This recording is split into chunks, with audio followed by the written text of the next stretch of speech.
자, 반갑습니다. 우리가 지난 시간에 이어서요, 이번 시간에는 자, 펄셉트론의 엔드월 연산을 어떻게 수행하는지에 대한 기본적인 내용을 좀 학습하도록 하겠습니다. 자, 우리가 소위 이제 펄셉트론의 학습의 원리라고 보시면 되겠습니다. 자, 여기다 써볼게요. 자, 펄셉트론의 학습의 원리. 자, 펄셉트론은 어떻게 해서 기본적으로 학습이라는 걸 이뤄낼까요?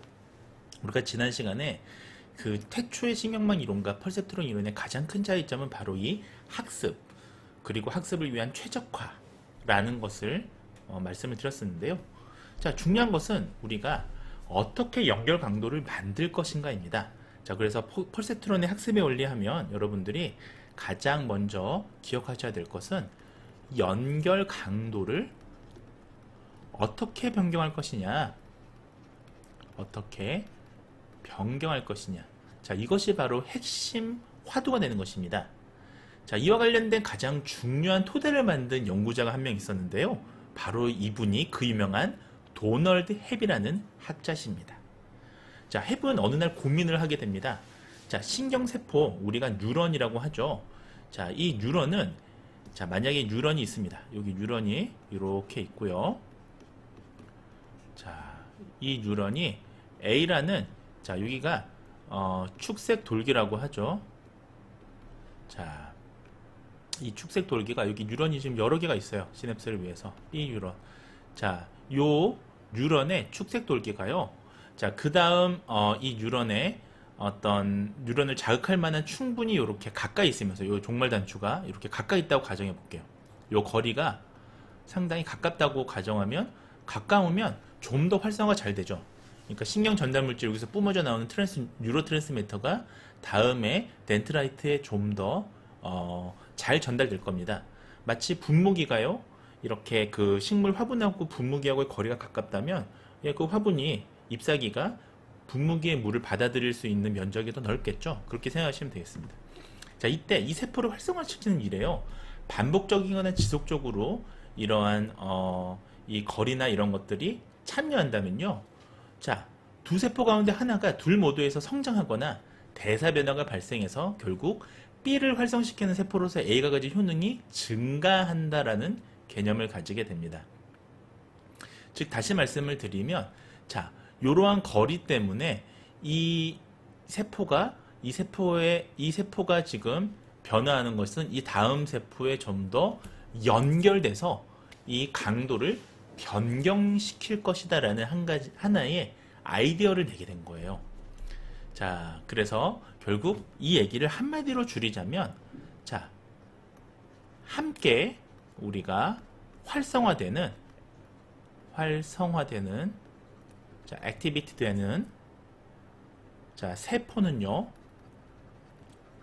함께 어떻게 되나요? 이제 커넥티드, 연결된다라는 것이죠. 자, 이게 굉장히 유명한 컨셉이에요. 이 헵이라는 학자의 컨셉이 바로 이거였습니다. 자, 그렇다면 이걸 제가 한번 지워볼게요. 지워보고요. 자, 앞서 그러면 이제 서로 함께 연결된다라는 그런 내용은 여러분들 너무 어렵게 생각하지 마시고, 어떤 개념에 도달을 하게 되냐면, 자, 이러한 발견은 이 신경망의 기능이 고정되어 있는 것이 아니라 바뀔 수 있다. 소위 이것이 우리가 재활학에서 얘기하는 신경 가소성이죠. 우리가 신경 가소성, 뉴럴 플라스티시티라고 하잖아요. 자, 신경 가소성. 즉, 우리가 세포는 뭐 다른 세포가 강도가 강하면 그 다음 그 죽은 세포를, 그러니까 좀 손상된 세포를 그 다른 연결된 세포가 그 기능을 대신하게 되잖아요. 우리가 이것이 재활의학의 가장 기본적인 어떤 재활 원리지 않습니까? 자, 이런 것들이 그대로 연결주의에 적용이 되는 것입니다. 자, 우리가 뇌의 인지 능력을 향상시키는 학습 과정에 대해서 한번 생각해 보자고요. 자, 두 신경세포가 함께 활성화가 되는 정도는요, 두 신경세포가 내는 신경의 곱으로 우리가 계산할 수가 있습니다. 즉, 함께 연결된다는 건, 즉 연결의 강도. 자, 우리가 신경망에서 연결의 강도가 뭐죠? 바로 자, 요거죠. 요게 우리가 연결의 강도라고 우리가 함수로 우리가 제시를 할 수가 있습니다. 자, 이 연결의 강도는 결국 수식으로 표현을 또 다르게 하자면 이거는 x하고 y를 우리가 곱한 거죠. 자, 그래서 신호의 곱이다. 즉 시그널의 x 시그널과 y 시그널의 곱이다라고 우리가 생각할 수가 있는 것입니다. 자, 그렇다면 요걸 좀 다시 제가 지우지 않고 그냥 계속 할게요. 자, 두 신경세포가 만약에 가진 값을 우리가 n번 관찰했다고 가정해 볼게요. 그리고 k번째 관측값이 자, xk와 yk라고 우리가 가정하자면요. 자, 가중치를 평균하는 함수를 하나 만들 수가 있을 것입니다. 자, 그 함수를 제가 한번 가져오도록 하겠습니다. 네. 이와 같은 거죠. 지금 여기 보시는 이것이 바로 이 웨이트의 x, y의 즉 신호의 곱이잖아요. 이것을 우리가 연결의 강도라고 한다면 자, 이 연결끼리의 강도는 자, 우리가 이 n번 관찰했고요. 자, 이 k번째 관측값이 자, x의 k번째 관측값이고요. k번째 관측값이라고 가정하고요. 자, y의 k번째 관측값이라고 가정을 해볼게요. 자, 그러면 우리는 이 값들을 그 가중치를 평균하면 이 값을 알 수가 있겠죠. 연결된 가중치의 값을 알 수가 있겠죠. 자, 그래서 이 연결된 가중치, 즉 연결 강도를 우리가 변경할 수 있다라고 하는 것은요, 결국은 신경세포에 우리가 연결망을 학습시킬 수 있다라는 그러한 논리가 되겠습니다. 자, 그렇다면 이것을 우리가 헵이라는 사람이 발견했기 때문에 헵의 학습 법칙이라고 합니다. 러닝 룰이라고 얘기합니다. 자, 헵의 러닝 룰은요, 결국은 신경세포에 가해지는 압력하고 출력에 따라서 새로운 가중치를 우리가 바꿀 수 있죠. 왜냐하면 연결 강도는 변할 수 있으니까요.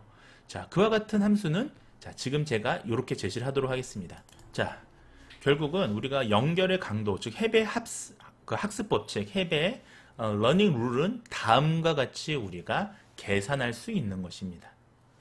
자, 퍼셉트론 학습의 이 헵의 러닝 룰을 근거에 두고 있는 것이 우리가 퍼셉트론 학습인데요. 결국은 두 신경세포의 활성화가 아니고요. 목표치를 제시하고 우리가 가중치의 목표치를 발생할 수 있도록 만들어가는 이러한 과정이 우리가 퍼셉트론의 러닝, 소위 이제 학습이다라고 볼 수가 있는 것입니다.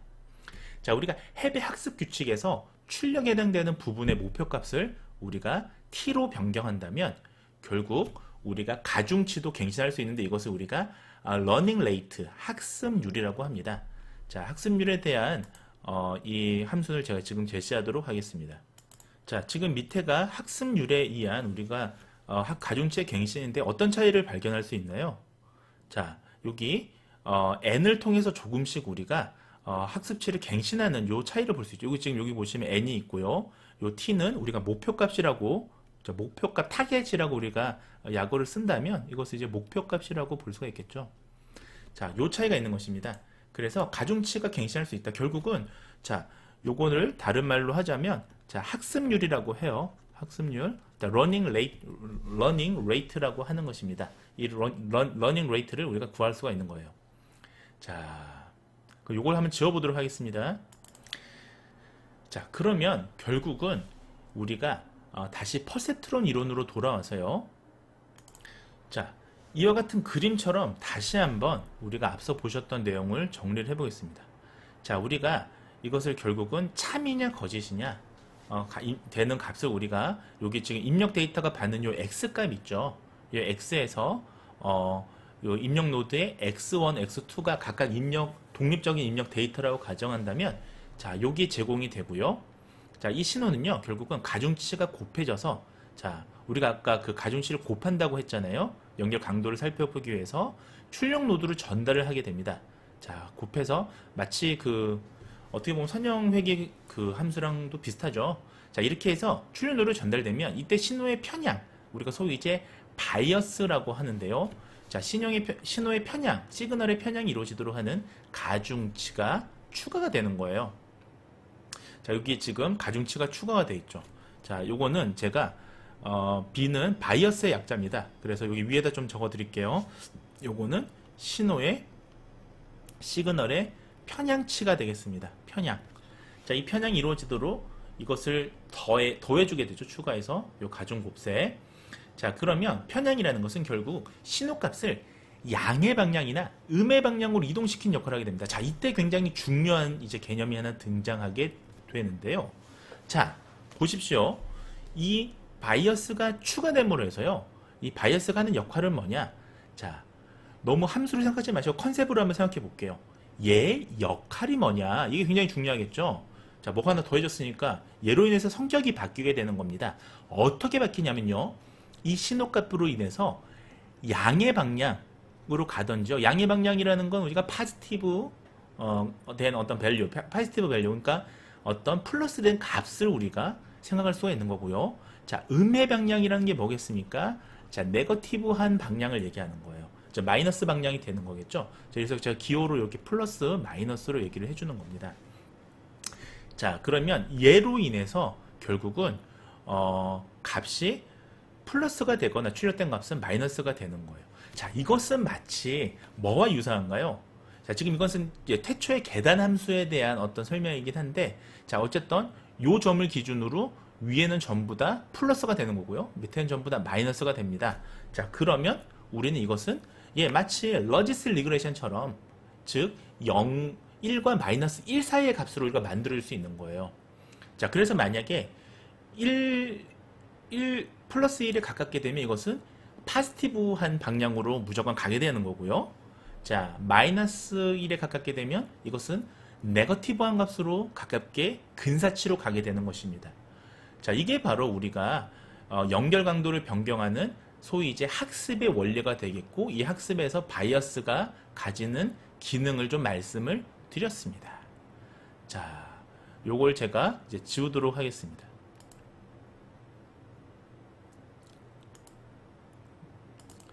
자, 지금부터 이제 말씀드릴 거는 앞서 우리가 이 연결주의에 대해서 연결 강도를 변경하는 방법에 대해서 아주 기본 논리를 말씀을 드렸는데요. 이렇게 놀라운 이 heb의 이 이론이 러닝 룰이라고 말씀드렸죠. 어느 날부터 좌절을 겪게 됩니다. 이 놀라운 아주 획기적인 이론이 우리가 좌절을 겪게 됩니다. 자, 왜 그런지에 대해서 지금부터 그 썰을 한번 풀어보도록 하겠습니다. 우리가 인공지능 이야기를 언급할 때요, 퍼세트론 같은 이런 연결주의적인 모델이 주인공이었습니다. 당시에는요, 인공지능이라는 용어 자체가 누가 만들었냐? 자, 인공지능이라는 이 용어를 누가 만들었냐면요, 기호주의자들이 만들었어요. 자, 기호주의자들은 뭐냐 하면 우리가 태초에 이제 컴퓨터를 생각하시면 되는데, 자, 어떤 룰에 기반해서 어떤 기호와 어떤 기호를 합치면 어떤 값이 나온다. 자, 이런 식의 논리입니다. 그래서 대표적인 기호주의자의 핵심 인물이 있었습니다. 어떤 사람이 있었냐면요, 그 유명한 민스키였습니다. 자, 민스키 할아버지는 여러분들 궁금하시면 자, 인터넷에서 쳐보시면 나옵니다. 마빈 민스키라는 사람이죠. 자, 이 사람하고요, 아까 보셨던 로젠블럿하고 연결주의였죠. 로젠블럿은요. 자, 로젠블럿도 이상하게 여러분들이 그 구글 찾아보시면 젊을 때 굉장히 미남 사진이 딱하게 나오죠. 마치 나이가 드신 민스키 어르신이랑 젊은 아주 30대, 20대 초반, 30대, 뭐 20대 후반 정도의 얼굴에 아주 미남인 로젠블럿이 나와서 마치 아주 극명하게 대립되는 느낌을 받을 수 있는데요. 이분들이 굉장히 맹렬하게 학계에서 싸우게 됩니다. 서로 아주 극단적인 학파였던 것이죠. 자, 그래서 우리가 이 로젠블럿이라는 사람은 결국은 언어를 이해하는 컴퓨터를 이제 만들어 줄 거니까 하나하나 학습하는 게 아니라 어떠한 값들을 이렇게 자동적으로 주면 어떠한 값을 우리가 만들어내는, 정말 그 인간처럼 사고하고 지능하는 그러한 알고리즘을 만들어 보자라고 했는데 민스키는 그건 말도 안 돼라고 얘기를 했죠. 자, 기호주의자들, 자 민스키를 이제 표방한 민스키를 이제 이 대장으로 하는 이 기호주의자들은요, 로젠블럿의 과학적 기준을 따르지 않았었습니다. 자, 그래서 이걸 뭐라고 얘기했냐면 이 사람들이 민스키만 하신 건 아니고요. 민스키 선생님과 기호주의자들이 뭐라고 얘기했냐면 이거, 자, 당신들 연결주의는 뭐냐? 과장된 주장이다. 그 있지 않아. 그렇게 하려면 1000년은 걸릴 거야 라고 얘기를 하게 되는 거예요. 자, 이때 이제 왜 민스키로 대변되냐고 얘기하면 이 사람이 제일 선두에 섰습니다. 우리가 어떤 학자를 얘기할 때 가장 선두에 섰죠. 우리가 조선시대에도 보면요, 이기론이라고 해서 이황 선생님하고요, 사실은 율곡이의 이황 선생님의 제자였던 기대승하고요, 원래 율곡이 선생님하고 동시대 사람인데 이 두 개의 학파가 서로 이기론이라는 논쟁을 펼쳤습니다. 그것이 이제 조선시대에 나중에 분당으로까지 이제 확장되게 되죠. 서로 아주 첨예한 대립인 거예요. 학자들은 별거 아닌 걸로 많이 싸우거든요. 예, 그 현장에서요. 자, 그래서 이 마빈 민스키는요, 결국 이 신경망의 한계를 밝히려고, 이게 과장된 거니까 약점을 막 찾는 거죠. 이제 뭐가 문제인지. 그래서 힘들게 이것을 이제 찾아냈습니다. 자, 어떤 약점을 찾아냈냐? 바로 이겁니다. 지금 제가 보여드리는 요 밑에 있는 요게 바로 기호주의자들이 찾아낸 펄세트론 같은 연결주의의 가장 큰 단점, 소위 한계점이었죠. 자, 어떤 한계점이 있느냐? 자, 지금은 극히 잘 알려져 있는 XOR 연산을 구현하지 못한다라는 것입니다.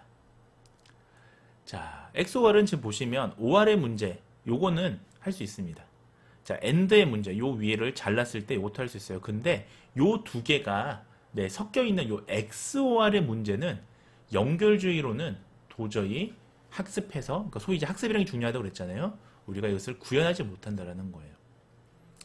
자, 그러면 이런 한계점 때문에 한때 이제 지금까지 말씀드렸던 요 펄세트론 이론이 좀 이렇게 사그라들게 됩니다. 소위 이제 혹한기가 오게 되는 것이죠.